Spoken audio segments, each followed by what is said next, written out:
is Ann Théato, and welcome to the Psychic Matters podcast, episode number 35. Psychic medium and certified tutor Natalie Walker was with me in the studio this week. We've been talking about the evolution of mediumship.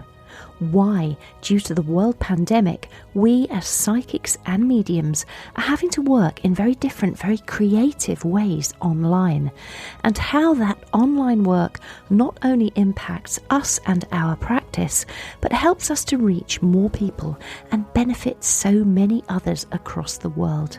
Natalie also speaks to us in depth about her fascinating work as a psychic detective, working on many cases, including missing people, and how her diploma in criminal profiling has helped her to use her psychic mind in different ways when it comes to psychic detection. Natalie Walker is a very highly regarded tutor and psychic medium, not only here in the UK, but across the world, and this is an episode not to be missed. Before we begin, I want to take this opportunity to say a huge thank you to my new patrons, Kay Mazar, Jilly Hooper, Stacey Christopher and George Curry, all of whom have recently signed up to the Psychic Matters Patreon account. Yay! Thank you so much, you guys. Your support means the world to me, and it enables me to focus on continuing to produce high quality content for all. My mission behind the Psychic Matters podcast is to investigate the teachings of experts across the globe to bring you their wisdom, their advice, and their spiritual wealth.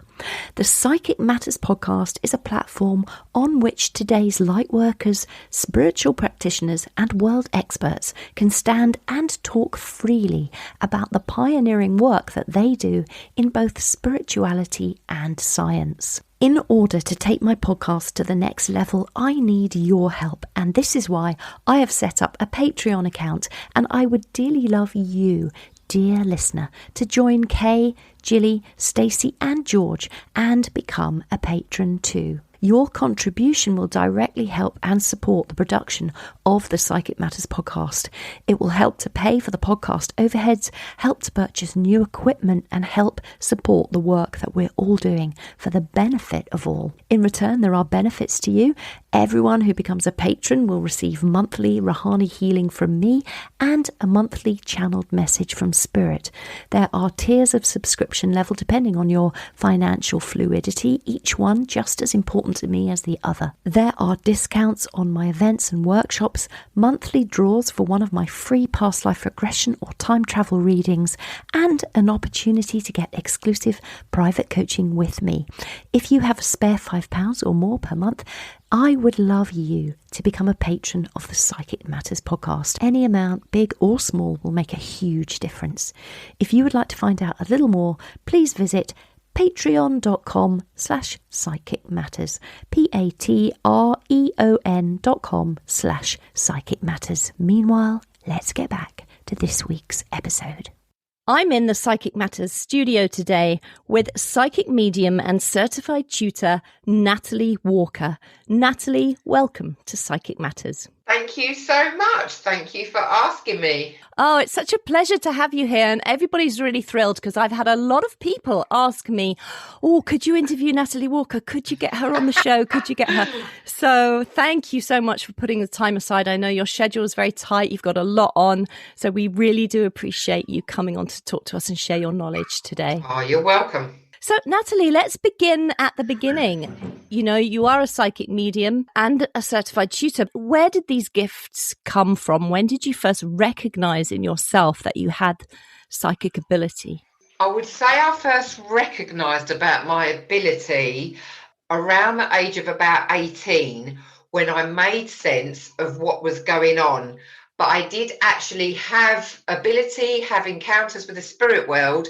I can remember being in my infant school, so I would have been around the age of 4 to 5 years old. I could see the spirit world so clearly. I could see them. We used to have a classroom that was dedicated to the school library, and I remember it, the scenery, as clear as day now, because I saw the spirit world a lot clearer than what I see them now. And I didn't realise, they were so clear, I didn't realise that they was people that had passed away. I genuinely used to think that there was other people that would come into the school library and that would sit there reading the books with me. And being the studious child I was, whenever you finished your work towards the end of the day, you would be allowed into the library. So being the studious child I was, in I would go. I would always finish one of the first, have all these ticks in my book, and then in I would go as one of the first. And I didn't really think too much about it, because I remember going in, these other adults, quite a few elderly people would just be sitting at the children's tables reading their book. I would help myself to my book and on I'd go reading. Never used to think anything of it, because it was clear as day. And the innocence of a child, you don't question it. You just think the library is there for everyone to use.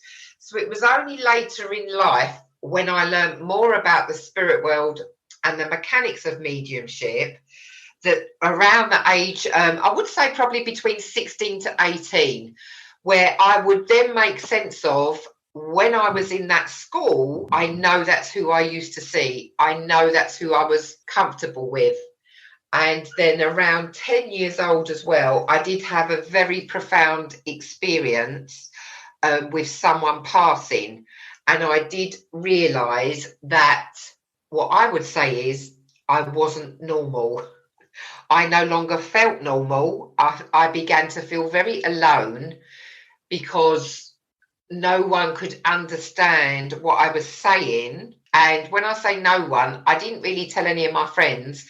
It was a couple of teachers, and they used to tell me to stop crying, and they used to tell me that I was being ridiculous. And that was, I would never forget it.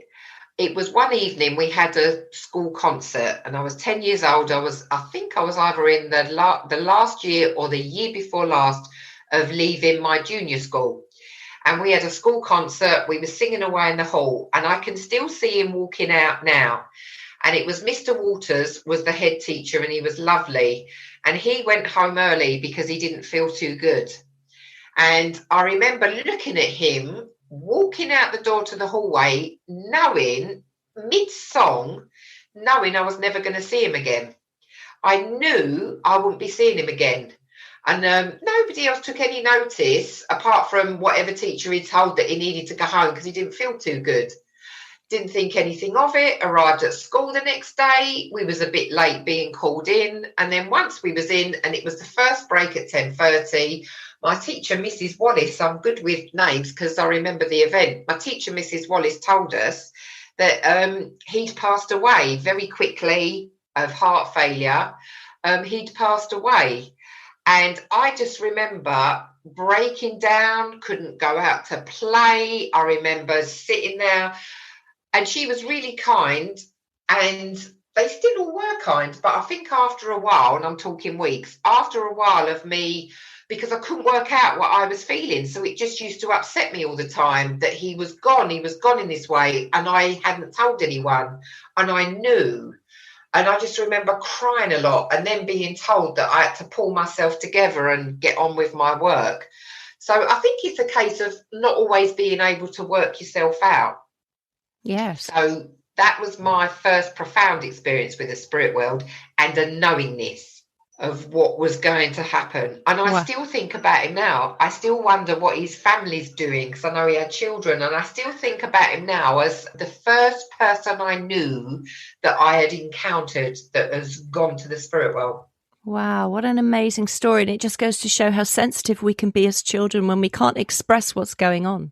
Yeah, absolutely. And so how did you take it forward then, Natalie? So when you came to be 18, did something happen then that you thought you were going to study? Well, or when I was 16, by chance, it was simply because I had my first job. I worked for a bank, so I was earning my own money. And it was only purely because I was earning my own money. I'm not going to ask my parents for money for this particular reason.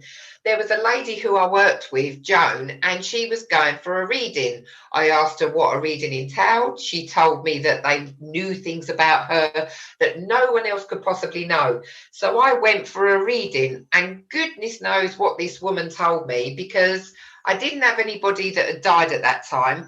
apart from my school teacher, but obviously I wasn't close to him in that way. So I didn't have anybody that had died, and I was 16, just starting out at work, had a good upbringing, so I didn't really have a lot to tell me either, because I was just getting up and going to work. But I went for this reading, and then I remember going to a spiritual church, and by then I'd started to have very weird dreams and premonitions, and a lot of big premonitions. Still didn't really interact it with the spirit world. But I remember going to a spiritual church, listening to the medium, didn't get a message, which was fine, didn't even go for a message. But what it did do was the biggest education for me in the months after that, because I just used to go and listen, and it used to help me make sense of why, when I closed my eyes at night, I could see all these different faces and sets of eyes and people looking at me, or being shown different scenery. So I started to self-develop from the age of 16, and then 18, that was when I started to remember about my childhood years and the interactions, and started to read quite profoundly, read a lot of books, and just started sitting, developing, meditating, channeling the spirit world from the age of 18 to the age of 23. I was in no rush to work. I didn't have an intention of reading for anyone. I never ever had an intention of being a psychic medium at all. But for 5 years, I just developed to make sense of what I was sensing. And I think that done me the power of good, to not have any goals, not have any intentions, simply to unravel it. Just to experience it. And then what happened at 23, Nat? At 23, I was pregnant with my eldest boy and on maternity leave. So it's almost like circumstance, synchronicity. I remember being pregnant with my son. So I was on maternity leave and I had more time off. And my niece wanted a reading. I knew she'd lost people because it was the other side of the family. I didn't know too much about them, like it was my brother-in-law's side of the family. So I didn't know too much about them. And she came for a reading. And she was just overwhelmed, over the moon, really pleased with what I picked up, really pleased with what I said. And then her friend wanted a reading, and it literally took off from there. And then obviously, on maternity leave, I had my son. After a couple of months, I used to do readings then from people I didn't know. And it literally took off from there. I was blessed with having the best baby ever.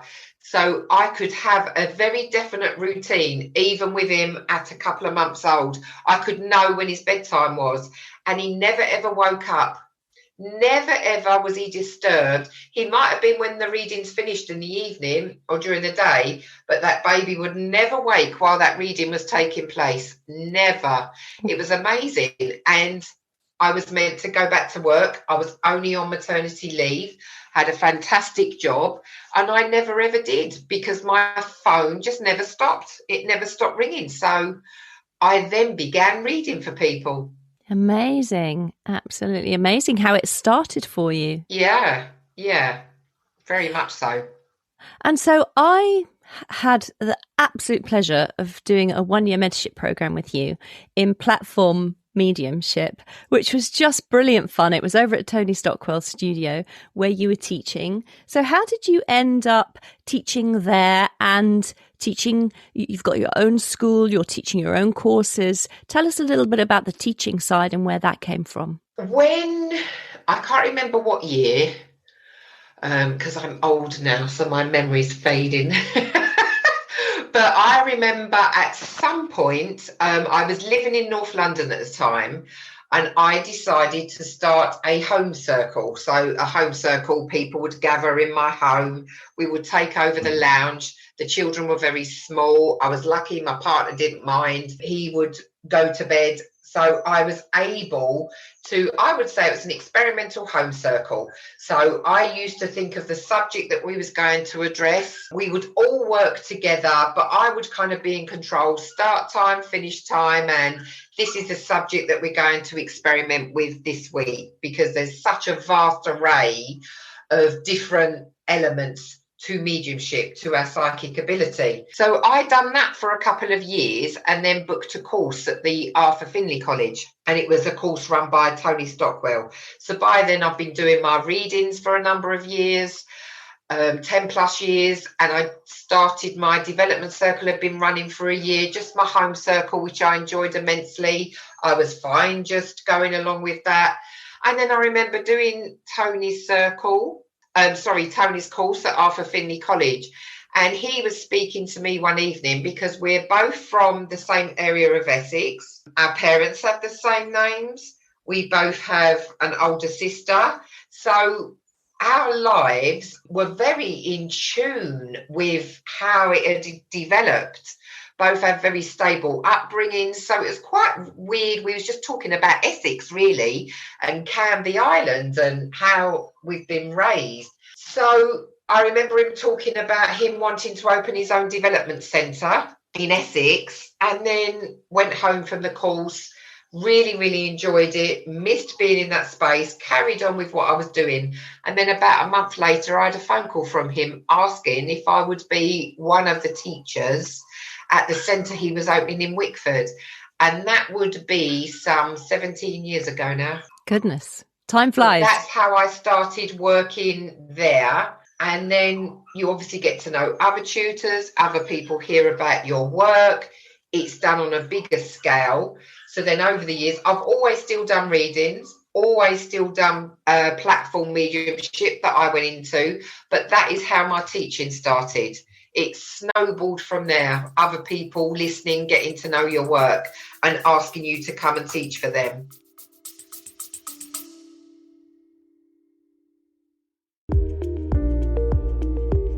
Eye-Opening Moments podcast are real-life stories of adversity, encounters, and perspectives. They are moments that can lift your spirits, give you some food for thought, or move you.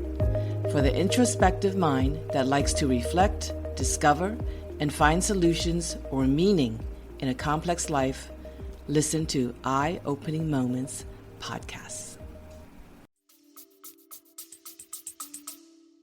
Wow, that's amazing. How amazing that you had such parallel, not necessarily parallel lives, but so much commonality between the two Absolutely. of you and Tony. Yeah, I often think about it. Sometimes it's funny, the people you meet and how closely your lives have run together. Yeah, absolutely. And so you talk about platform mediumship. Some people listening to this podcast might not be very clear on what platform mediumship is. So I wonder if you could just explain that and then maybe talk a little bit about how platform mediumship is evolving. Yeah, definitely.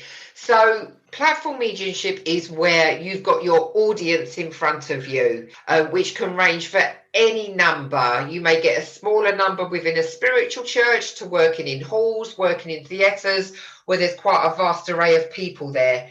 And platform mediumship, really, the emphasis is on the word platform. Your stage that you are on in front of your audience can be of any kind. So in other words, you can be on ground level in a community centre with all these chairs out in front of you. And the way you are expressing your connection to the spirit world is you would have shorter contacts. They can last anything between 10, maybe 15 minutes, where as you explore who you feel, who you sense from the spirit world, you also make a link to the recipient of that person.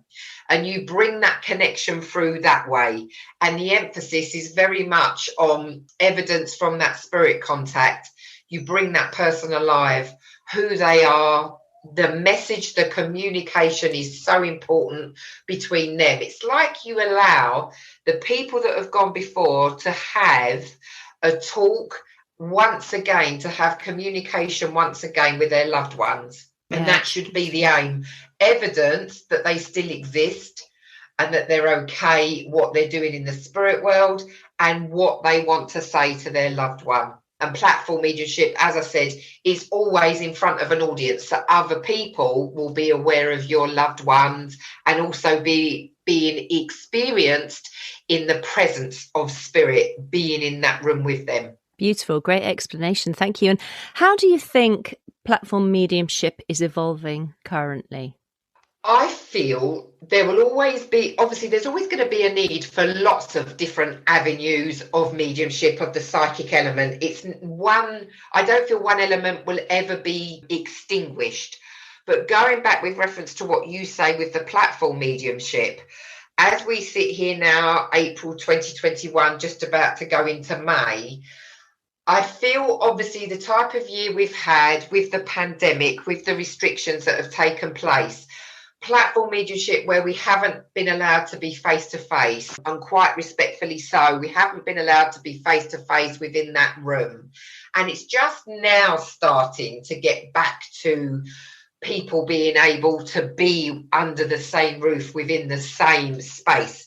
But I feel it's evolving because the beauty of video call, Zoom communication, Skype, different meetings have been set up virtually, however it may be, FaceTime, etc. Different platform meetings have been set up. And the beauty of the internet and technology that is moving so rapidly fast forward is it's very different, but you can have that audience in front of you, albeit virtually. I'm a great believer, and this is from experience, not just belief, that you can still bring the presence of spirit about within that virtual room, if you like. You can still have the presence of spirit, even though they're not sat in front of you physically. And I do believe and I do trust that even though it's going back to normal, if you like, where centres and churches are opening and theatres are going to open once more, so demonstrations will take place there, and the platform will be reopened there. I do believe that because of the wider audience we've reached, because there's people from different counties, different countries that have now seen different nationalities of medium work, I do feel that the virtual platform mediumship is still going to carry on. So I feel that's evolving. And I think as mediums, we've had to evolve ourselves, because working in person in a church or on an event with platform mediumship is a very different energy to working online. And absolutely, I know that I've had to, if I'm in a venue, I know I can be drawn to a certain side of the room, the back, the front, a certain person. Online, if I can see 10 people in the squares in front of me, I can still be drawn in that way. But if you're at a bigger event where you've got pages and pages of Zoom candidates, it's a different sort of thing, isn't it? We've all had to evolve. Definitely. That's where we evolve within our presentation of our platform mediumship, if you like. The mechanics of it, where sometimes the feeling is to be closer to the spirit world. We should be close anyway, having said that, whenever we're working, but to be closer as in relying on them, their evidence that's going to get us to the recipient. Because as you say, when there is so many within a virtual room, we can't always get that feeling of, I want to be on that square within this meeting, because they may be on another page. So there is a huge element where you are now relying on the audience to have such an open mind from the very beginning. And obviously we all remember our loved ones, but you've got to have a broad mind to remember within a medium's open statement. You know, we've really got to suddenly rinse through the information of memories and communication and what was once said when they was alive. So you're asking the audience to think very quickly on their feet. So you're absolutely right. I agree with you. It's changed in that way. It's a different dynamic. Yeah, interesting. And full of potential, I think, because we're just at the beginning of that virtual mediumship. Definitely. And the one positive I feel is that maybe there aren't people that have wanted to go to a church. Maybe there are people in the audience that can't go out of their house. Disability or lack of mobility, or for whatever reason, they're still vulnerable for all sorts of reasons. It's been so much easier for them to be, do you know what? It's going to suit me to look virtually at this person. And as mediums, we've got to be conscious of still delivering to maybe many facets of delivering our platform mediumship. It's a good thing. Different people, different styles of mediumship, different styles of delivering those messages. I feel the recipient, the audience member has got a right to have different needs of how they are able to get to a mediumship demonstration, virtually or in person. It's their right, I feel. So I'm hoping that maybe mediums that have shied away from it a bit, I do respect when they say, but it's not the same. I've so missed seeing people and their faces and being within a church, within a quiet place. I've really missed it. But I would also miss the virtual reality of reaching people that are so far and wide from the other side of the world, but they're able to join. Yeah, so I'd love to know that both are going to carry on. Yes, I hope they do, and I'm sure they will. Natalie, I know there's a special area of mediumship that you're working in at the moment. Yeah. Talk to us about your passion right now. Okay, so one of my passions within my mediumship that, again, by chance, I didn't fall into it because I started to investigate the investigator in me, but I'm very passionate to use my psychic ability within detective work. I will say my family often say that if I wasn't a psychic medium, they do feel that I would be somewhere within the criminal field, either as a detective or working as a private investigator, and I have to agree with them. So I was asked once by another medium to help them on a case, which I was very pleased, and they kind of opened my eyes to the world of psychics being asked by different police forces or different people that were upstanding within the law, and he asked me if I would help him with a case. So we done map reading, something that's called mind mapping, which is where you go on a journey within your mind of what may have happened, what may be an outcome. We was working on a missing person. So it's very much mind traveling with that person, their route, what's happened after. So I done a bit of work in that way. It was just in my element. I loved it. Again, didn't think too much about it other than fulfilling what was asked of me. And then over the next months, over the next couple of years, I was very much interested and used to explore things very privately, just on my own. Used to explore cases that come up in the media, different things I would allow myself to investigate what I feel, what was being reported very quickly, not in a nosy way, and I'd never make anything public as I was doing this work just on my own. But very naturally, I could sit there and I would have scenes played out to me clairvoyantly. I would know very instinctively whether someone had passed or whether they were still here. And it's not just about missing persons or murder. Sometimes it can be about confrontation. I've been asked in court cases to do with wills, court cases to do with family disagreements I've worked on. So it's not always death, it's not always murder or missing persons. And the more I got into it, the more I was being asked during readings when I would uncover that someone was missing, or I would uncover maybe how someone's passed and certain evidence I was giving. The families sometimes come forward and asked me if I would work on it in more detail. And then there was a lovely chief detective from Essex Police that called me up, come round to my house one day, and unbeknown to me, she was doing an off-the-record interview, really politely, really lovely, didn't make me feel uncomfortable at all. But it was because a family had gone to her with information.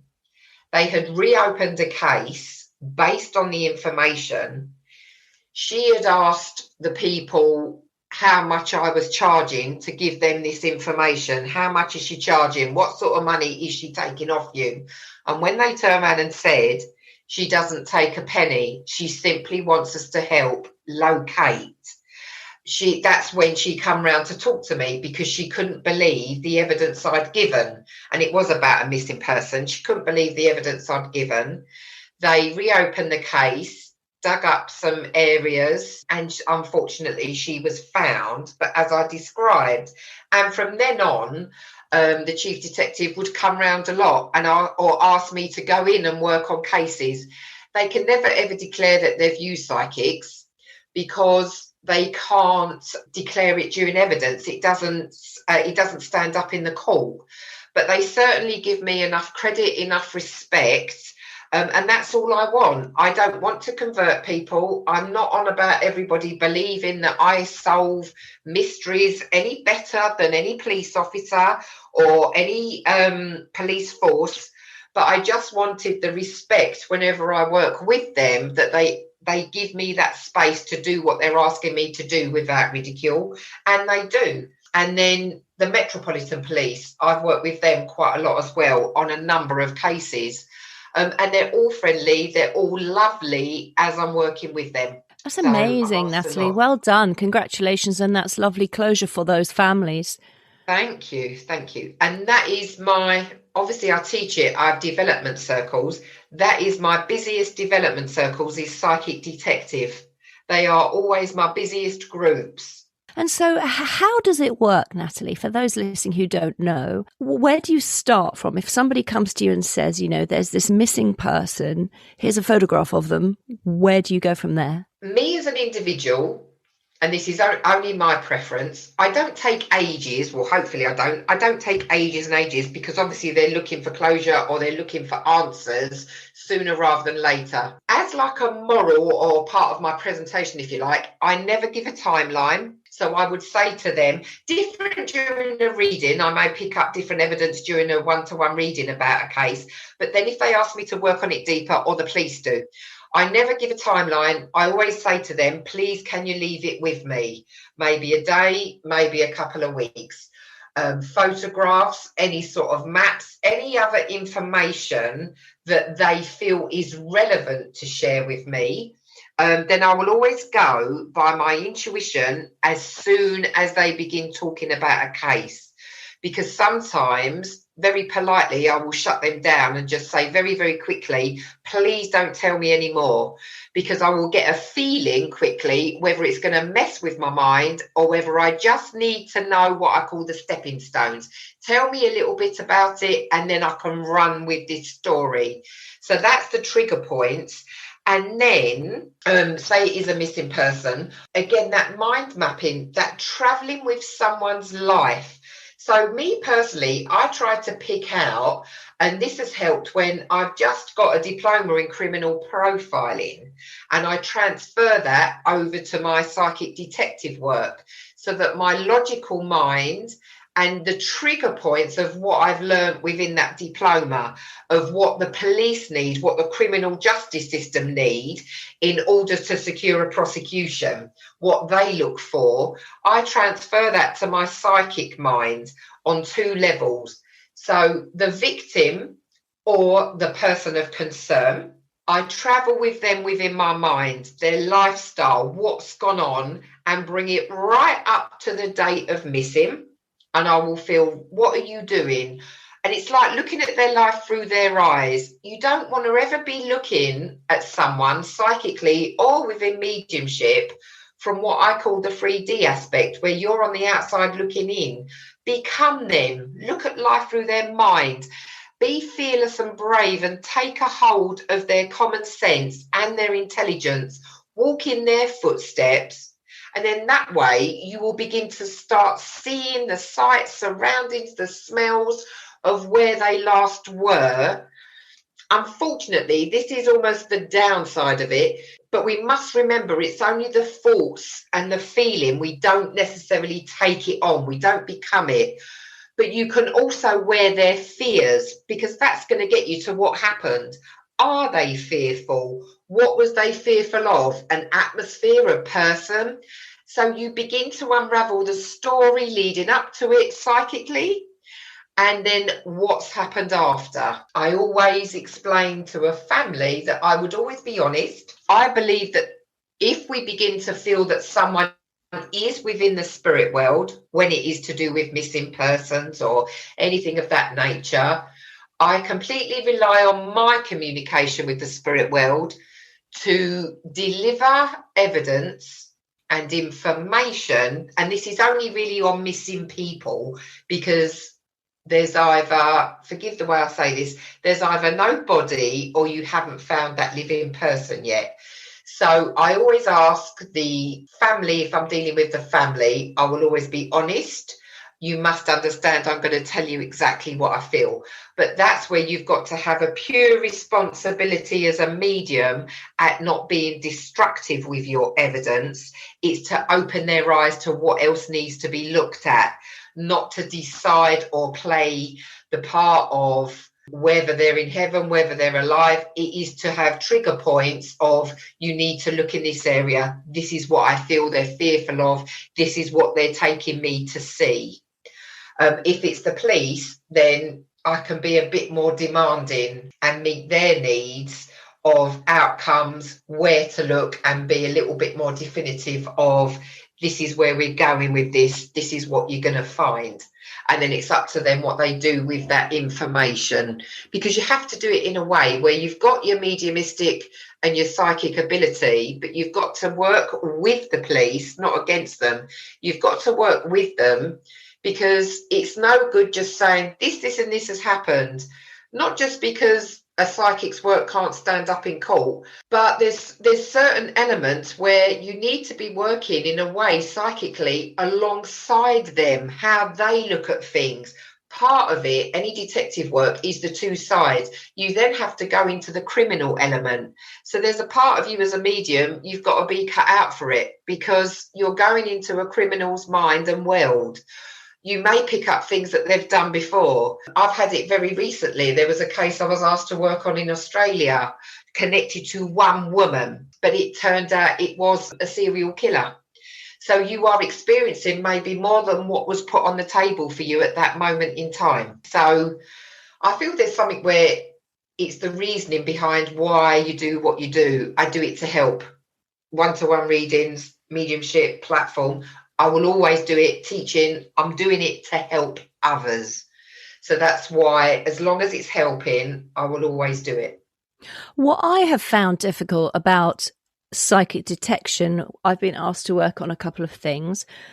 If a family member asks you to work on something, you can bring forward information, but then there's the thing like, how much do you tell them that you've picked up? Because it's very difficult, and you can pick up some incredibly distressing things. So if you were working with the police, you could give them everything that you pick up. Absolutely. And then it's up to them. But with the family, it's very different. So it's hard to know what to give. Absolutely. I feel what I do, I put my trust in the spirit world, and I always have a conversation with the spirit world. I'm not saying I would begin to feel that their loved one is in the spirit world. I have a conversation with the spirit world. So my people that look after me, my team, my spirit guides, those that work with me, I have a conversation with the spirit world before I would even start work, or at the beginning of every day. I put my trust in them, and I say to them, like I did this morning, what I will talk about, how I will work today, give it in a way where it needs to be heard, and give it in a way of being respectful, and what I say enables, it doesn't disable. And then I leave it there, and I completely trust the spirit world that how they're going to make me say things they're going to show me is not going to be destructive or destroy a family member. It's going to enable them to bring the closure that they want to have. That's great. That's a really good explanation, Natalie. The other thing I'm thinking about is I've also been approached by friends of somebody who's gone missing. Can you help? We're desperate. We love this person. They've gone.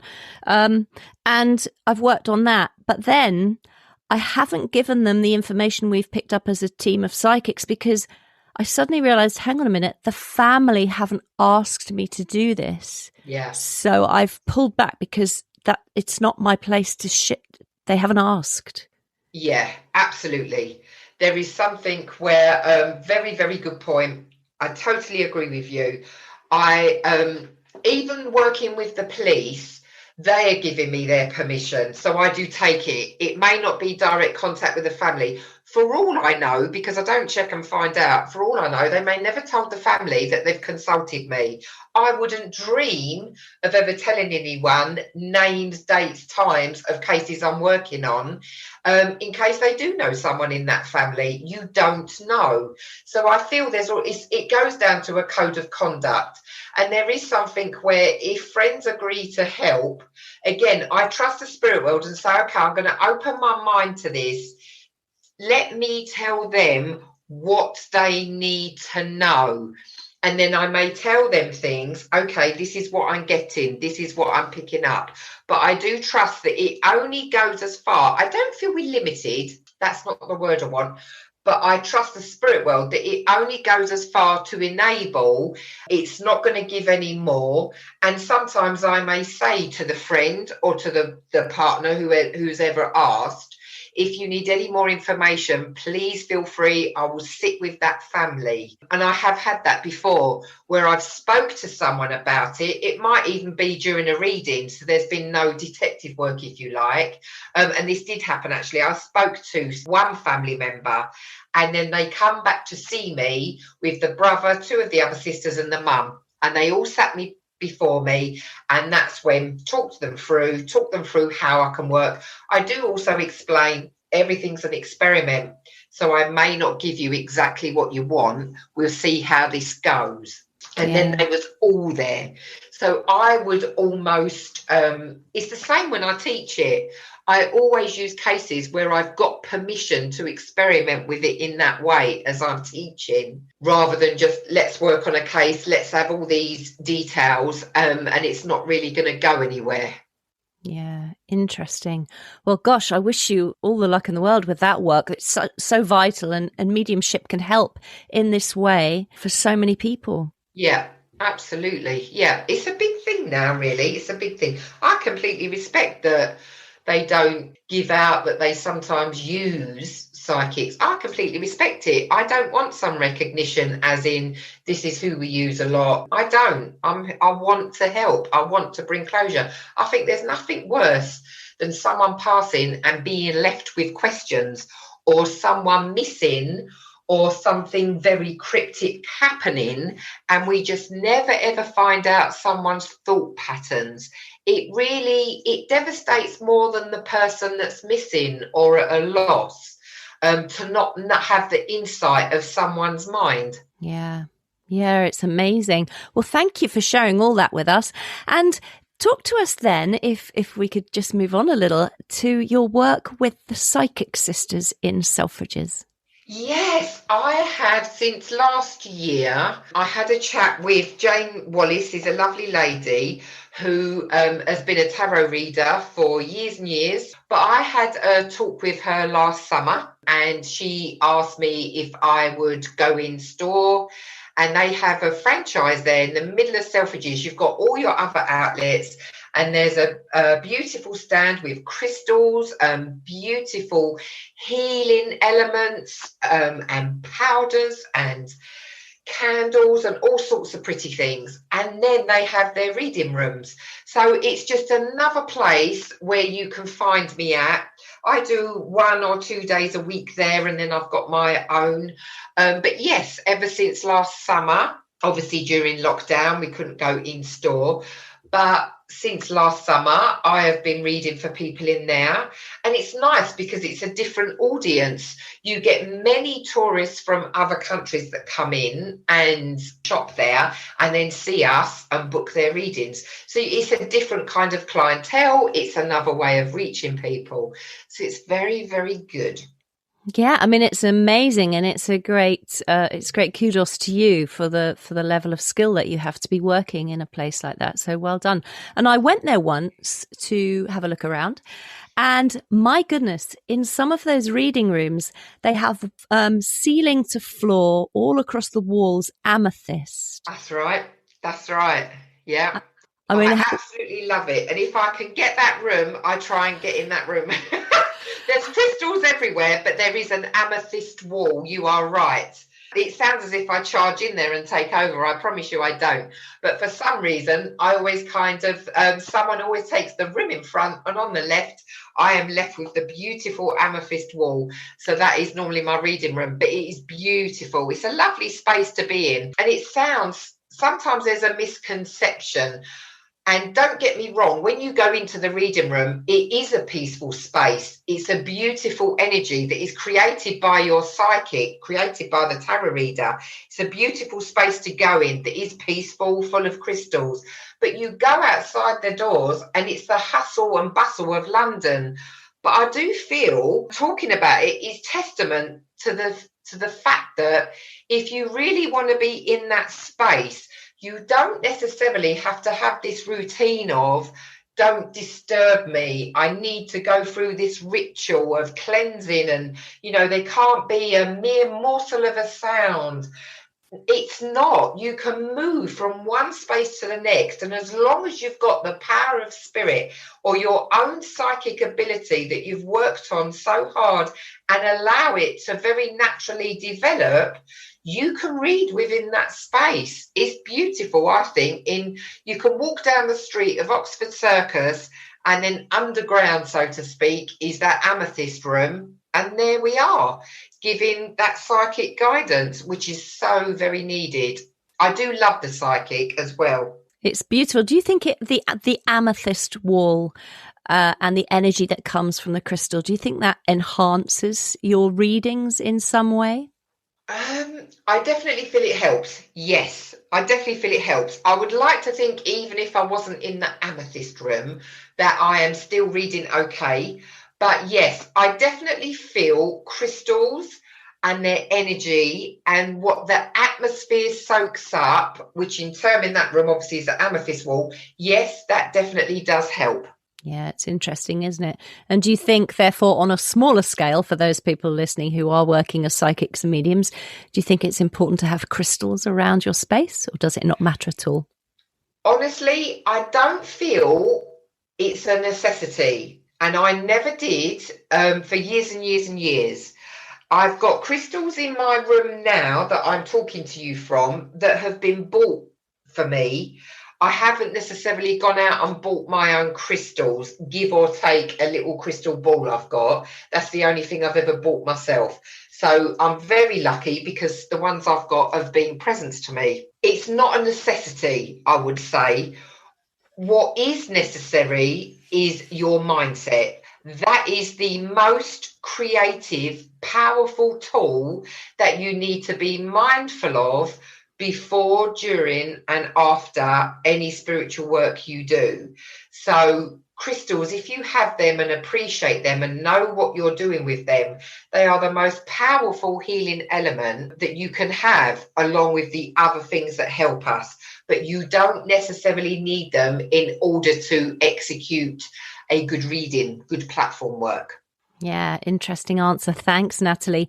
And you are a very well-respected tutor in the world of spiritual and psychic skills. Thank you. Yeah, you are. Loads of people really speak so highly of you, Natalie. And myself, I've been taught by you, and honestly, it was one of the best experiences to learn from you. So thank you. Thank you, Anne. Oh, no, you're welcome. You're a great tutor. And I know you've worked in Australia and America, New Zealand, the Netherlands. Hopefully, when the world starts turning, you'll be going back out to those places. Yes. But do you have classes and courses coming up that people can come and learn with you, perhaps online or in person coming up? Yes, I do. We're reaching May now this weekend, aren't we? But in May, the end of May, my courses start again because they're normally over a 6-week term. So they will all start again towards the end of May. Psychic detective and psychic mediumship and the seer. For all levels, I do a beginners and I do a intermediate and above. I do a tarot workshop as well, a tarot course. So they will all start again towards the end of May. They are online. I've been asked, I will meet in person to do in-person development circles. But I've also been asked, and obviously I teach online to other countries. So they have asked me if I will keep teaching online as well as face-to-face. So I will carry on doing both. Obviously, there's a need, synchronicity. So yes, next month it all starts again. Wonderful. And are they all on your website, Natalie? They are on my website, or I have a Facebook page, Natalie Walker, Psychic, Medium and Teacher. Bit long-winded, so I do apologise. That's okay. I'll put that in the show notes for the episode so people can go to my website and pick it all up, and they'll be directed over to you. Thank you. And if you're doing demonstrations, have you got some demonstrations coming up? People can watch you work. Yes, I have. Demonstrations are always on. They are on my Facebook page, but they are always on my website. And my website is very regularly updated with platform dates in different churches. And I travel all over because I'm back in Essex now, but where I used to live in North London, I still travel to where I've been originally booked years ago. So I travel all over. I do not confine my platform demonstrations to Essex. So I am all over the UK. Fabulous, fabulous. Natalie, it's been so great talking to you and just getting an insight into some of the work that you're doing out there in the world. It's fascinating. Thank you so much for sharing all that. Thank you. If anybody listening wants a reading with Natalie Walker, you can book with her, I'm sure. NatalieWalk@AOL.com. NatalieWalk@AOL.com. Perfect. Natalie, thank you so much for joining us today. Thank you. Thank you so much, Anne. Natalie Walker, everyone. Do go over to her website and take a look around at all the courses she's got on offer, and maybe treat yourself or a friend to a private reading with Natalie. If you are enjoying these podcasts, please can I ask you to go to iTunes, find the show Psychic Matters, scroll down, and you will see at the bottom a little button you can click to write an honest review. If you have an Android phone, you can also leave reviews on Stitcher. Written podcast reviews are so important in helping move the podcast up the podcast charts, which obviously I examine in fine detail every week to see how we're doing. Once upon a time, we were at number 5 in the UK charts, which was pretty incredible. And of course, I am aiming to get us to number 1. That way we could reach so many more people who might benefit from all the wisdom, advice and guidance that has been so generously shared by my many guests to date. So if you feel able to leave a written review, that would be just amazing. I'll be back with you in 2 weeks' time. Meanwhile, have a great fortnight and take care, everybody. My name is Ann Théato, and thank you for listening to Psychic Matters.